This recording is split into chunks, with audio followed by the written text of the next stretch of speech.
नमस्कार दोस्तों, मैं हूं आपका दोस्त Pawan Pratap YouTube channel total power solution पे।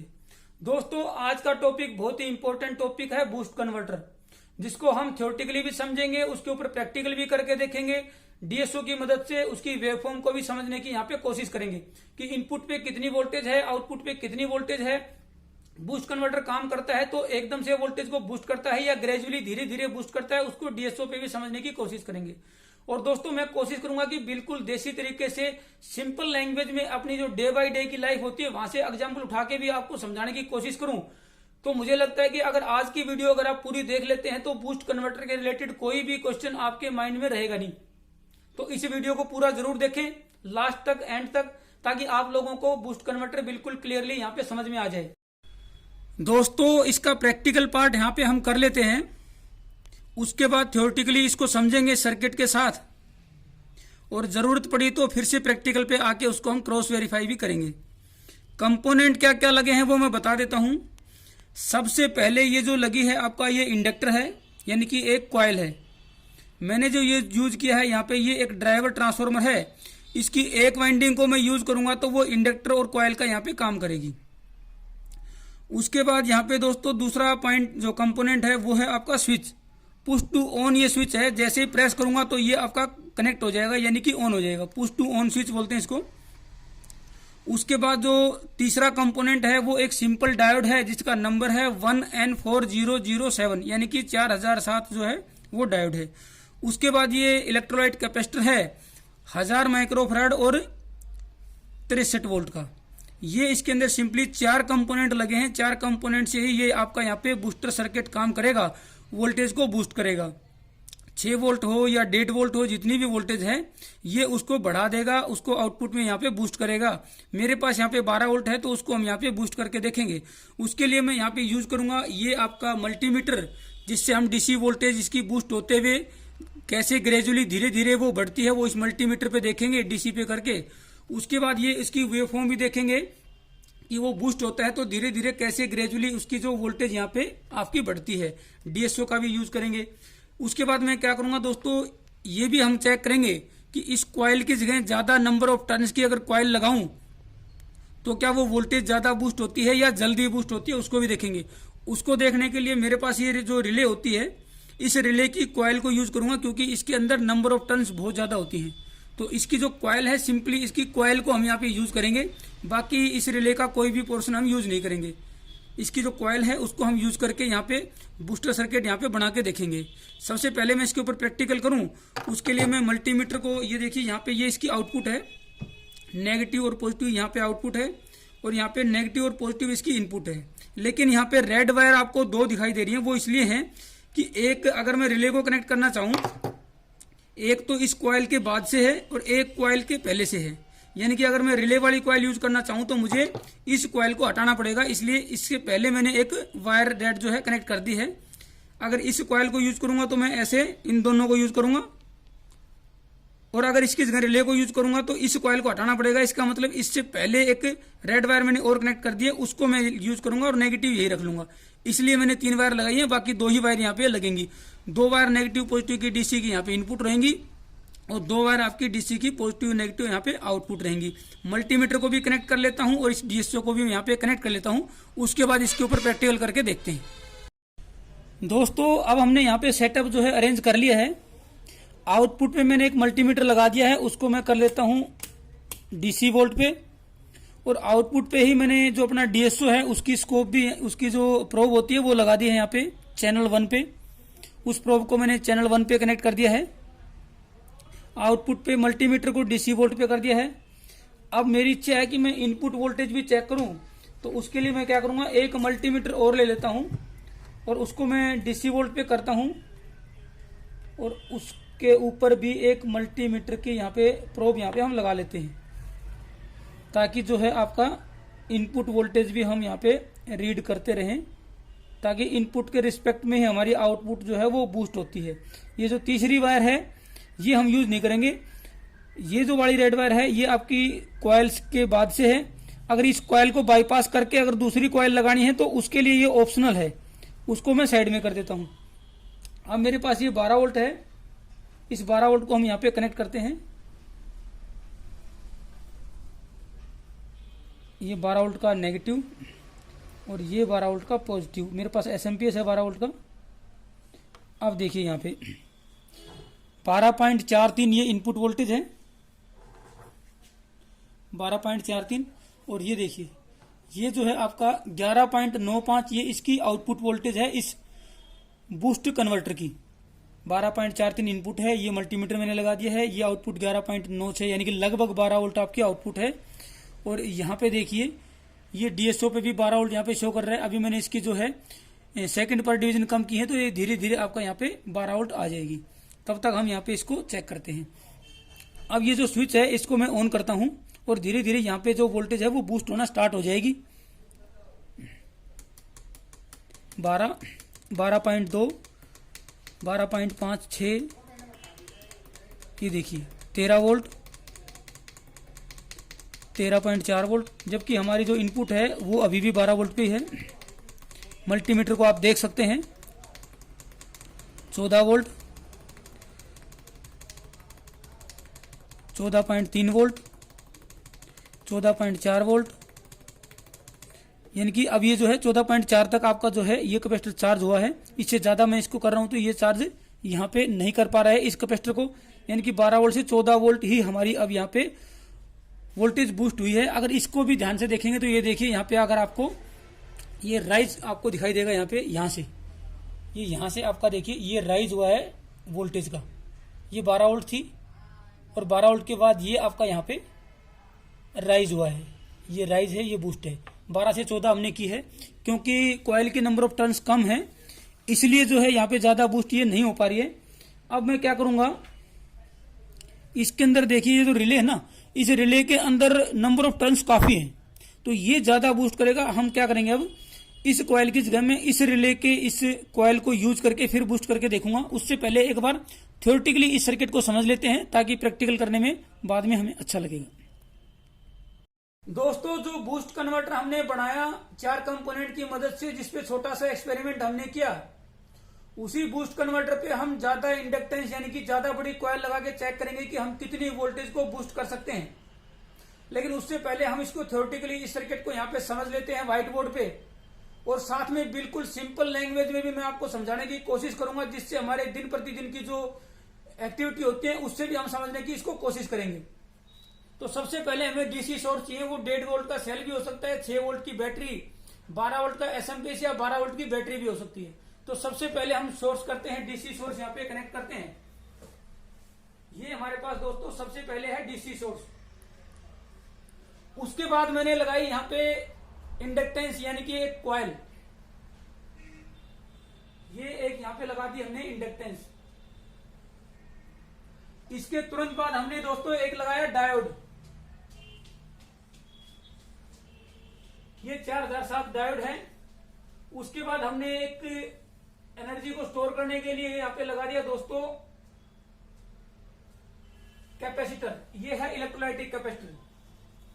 और दोस्तों ये है आपकी आउटपुट।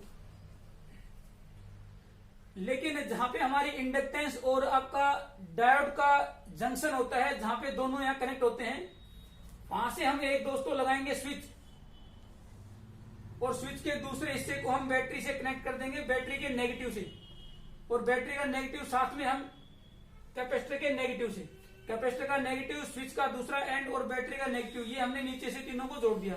और दोस्तों ये हमारी है यहाँ पे टोटल आउटपुट।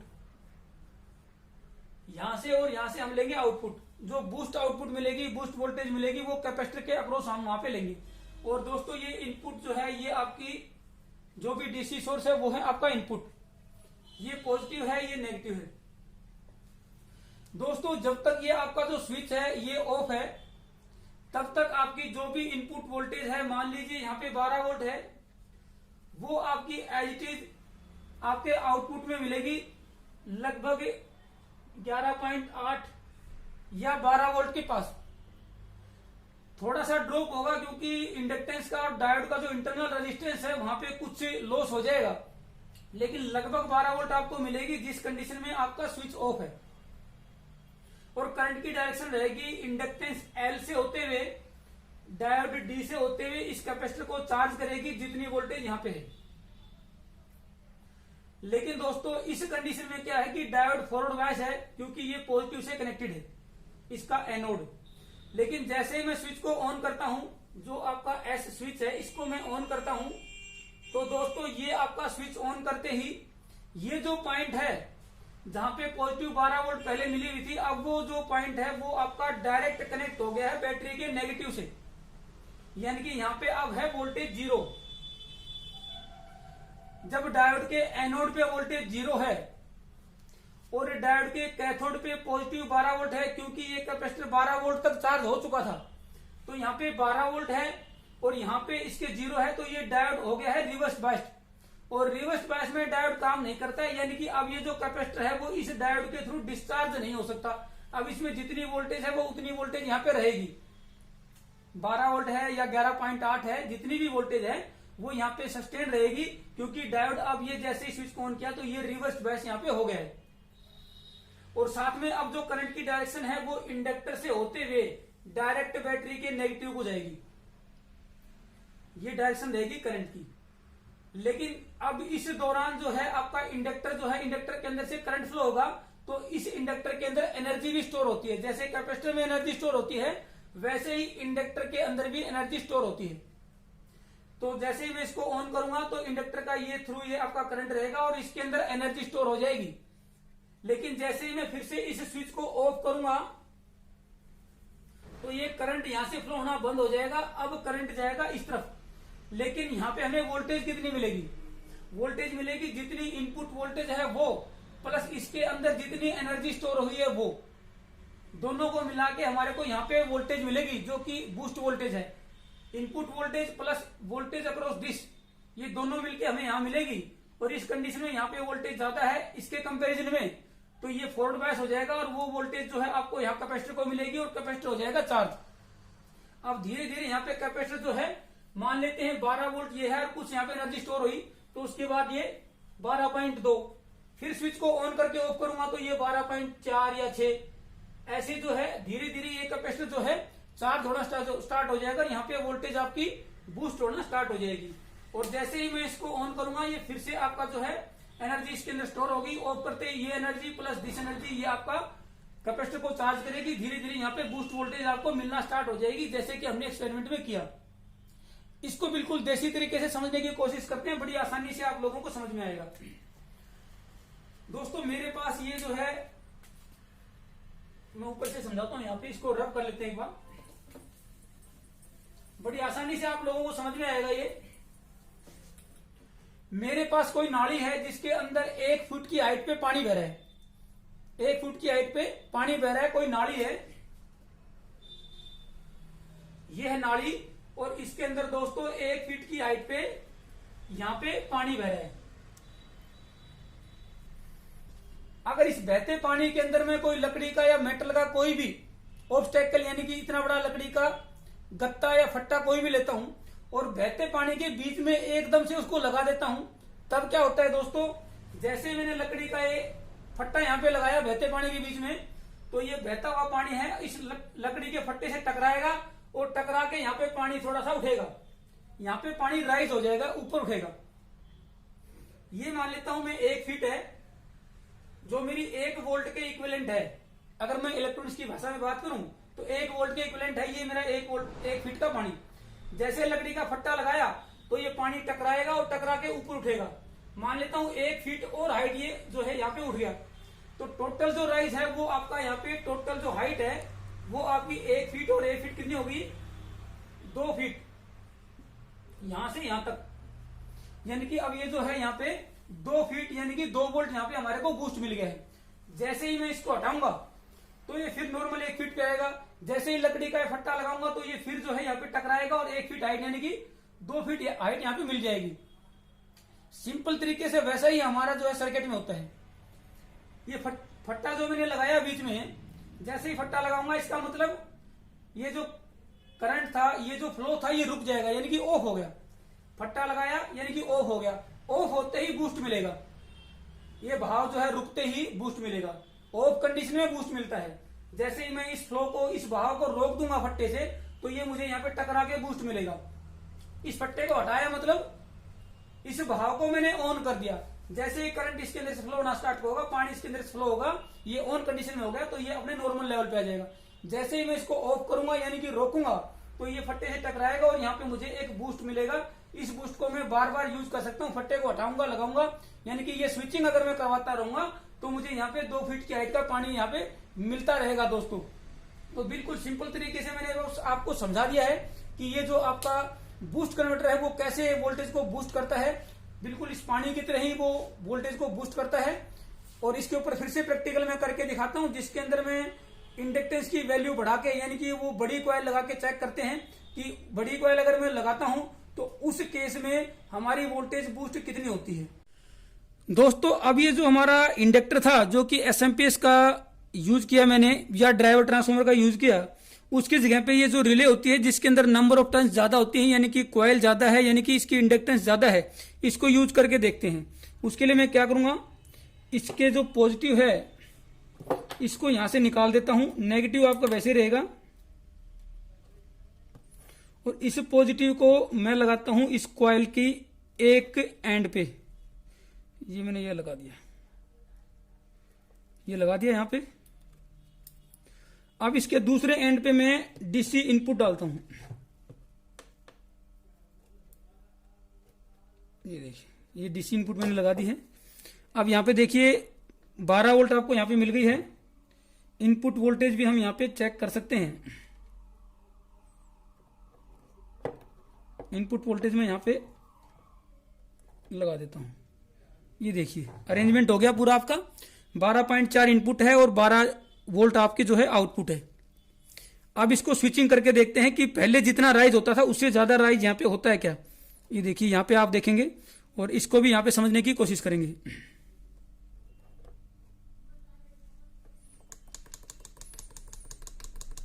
13, 13.9, 14, 15, यानी कि पहले जो हमारी 14 वोल्ट से ऊपर नहीं जा रही थी अब वो हमारी 17 वोल्ट तक चली गई है। और इवन जो है आपकी 18 वोल्ट, 19, और ये आपकी 20, यानी कि पहले 14 वोल्ट से ऊपर नहीं जा रही थी, अब वो हमारी 21 वोल्ट तक चली गई। दोस्तों इसको करता रहूंगा तो ये आपकी 24 वोल्ट तक भी चली जाएगी बड़ी आसानी से। देखिए 22 वोल्ट, इसको कर देता हूं यहाँ पे होल्ड। ये देखिए यहाँ पे देखें आप, ये आपका यहाँ पे 12 वोल्ट था और जैसे ही मैं इसकी स्विचिंग करने लगा तो ये आपका यहाँ पे बूस्ट कन्वर्टर ने काम करना स्टार्ट किया और आउटपुट पे देखिए ये राइज है। और ये राइज ऐसा नहीं है, स्टेप बाय स्टेप राइज है। जैसे मैं स्विच को ऑन करके ऑफ करता हूं तो एक राइज मिलता है, फिर एक स्विच को ऑन करके ऑफ करता हूं तो फिर एक राइज मिलता है, यानी कि ग्रेजुअली स्टेप बाय स्टेप जो है आपका ये बूस्ट कन्वर्टर ने काम किया और ये वोल्टेज आपकी लगभग डबल हो गई है। 12 वोल्ट यहां से देखिए ये आपका रेफरेंस है 1, यहां से 12 वोल्ट और ये यहां से 12 से लगभग 22 से 23 वोल्ट, यानी कि ग्रेजुअली ये जो है आपका यहाँ पे बूस्ट कन्वर्टर ने काम किया और इस वोल्टेज को यहाँ पे लगभग डबल कर दिया है। अगर इंडक्टर और स्विचिंग को मैं कंट्रोल करके और इंडक्टेंस की ठीक से सिलेक्टेड वैल्यू लेके अगर करूंगा तो इस वोल्टेज को हम 12, 24, 36, 48 वोल्ट हम जितना अगर हमारी रिक्वायर्ड है उतना यहाँ पे बूस्ट कर सकते हैं और बूस्ट करने के बाद उसको हम यूज भी कर सकते हैं। तो मैंने यहाँ पे कोशिश की है कि बड़े आसान तरीके से आप लोगों को समझाऊं, मल्टीमीटर की मदद से भी समझाया कि इनपुट 12 है, इनपुट अभी भी 12 है और यहाँ पे देखिए अभी भी 19 वोल्ट इस कैपेसिटर में चार्ज है। और यहाँ पे भी मैंने आपको डीएसओ से समझाने की कोशिश की कि ये बूस्ट कैपेसिटर जो है, ये जो माफ कीजिए ये जो बूस्ट कन्वर्टर है ये यहाँ पे धीरे धीरे स्टेप बाय स्टेप वोल्टेज को बूस्ट करता है। ये ग्रेजुअली मैंने आपको यहाँ पे दिखा भी दिया है। अब इसको मैं यहाँ पे दोस्तों डिस्चार्ज कर देता हूँ। कोई रेजिस्टेंस लेता हूँ 680 ओम की या कोई भी रेजिस्टेंस लेके इसको मैं यहाँ पे डिस्चार्ज कर दूंगा ताकि ये आपका वापस कैपेसिटर यहाँ पे डिस्चार्ज हो जाए। अगर आपको हमारी वीडियोस पसंद आती हैं तो उनको लाइक और शेयर जरूर करें और ऐसी ही वीडियो देखने के लिए आप हमारे चैनल की प्लेलिस्ट पे जाके देख सकते हैं, जिसमें मैंने कई तरह की प्लेलिस्ट बनाई हुई है। टेक्नीशियंस के लिए भी हैं, थ्योरेटिकल प्रैक्टिकल जो है आपकी स्टूडेंट्स के लिए भी हैं और एक्सपर्ट टेक्नीशियंस के लिए भी मैंने वीडियोज अपलोड की हैं।